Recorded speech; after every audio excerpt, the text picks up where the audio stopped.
ரிஷபராசிக்காரங்க 2026 வாக்கிய சனிப்பெயர்ச்சிக்கு பிறகாக உறவுகள் விஷயத்தில் கவனமாக இருக்கணும் அப்படிங்கிற அமைப்பெல்லாம் கிடையாது. உறவுகளுடைய உடல்நிலை சார்ந்த விஷயங்களில் தான் கவனமாக இருக்கணும். அதுவும் குறிப்பாக தாயினுடைய உடல்நிலையில் ரொம்ப கவனமாக இருக்க வேண்டிய அமைப்பு யாருக்கு இருக்குது அப்படின்னு பார்த்தீங்கன்னா ரிஷபராசிக்காரங்களுக்கு இருக்குது.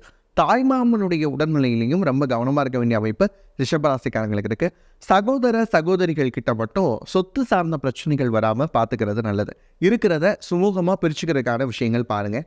தந்தை சார்ந்த விஷயங்கள் இருக்குது இல்லையா, அதெல்லாம் அனுகூலமாக இருக்கிறதுக்கான வாய்ப்புகள் இருக்குது. ஆனால் அப்பாவோட மட்டும் என்ன பண்ணிக்கக்கூடாது அப்படின்னா, வாக்குவாதங்கள் ரொம்ப அதிகமாக பண்ணிக்காதீங்க.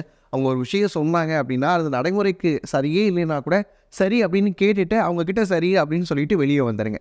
அதே மாதிரி உறவு நிலை சிக்கலில் மகள் சார்ந்த விஷயங்களில் மட்டும் என்ன கவனமாக இருக்கணும் அப்படின்னா, அடலசன்ஸ் ஏஜில் உங்களுக்கு பையனோ பொண்ணோ இருக்கிறாங்க அப்படின்னா அவங்களுடைய நடவடிக்கைகளை மட்டும் கொஞ்சம் கண்காணிக்கிறது ரிஷபத்துக்கு நல்லது அப்படின்னே சொல்லலாம்.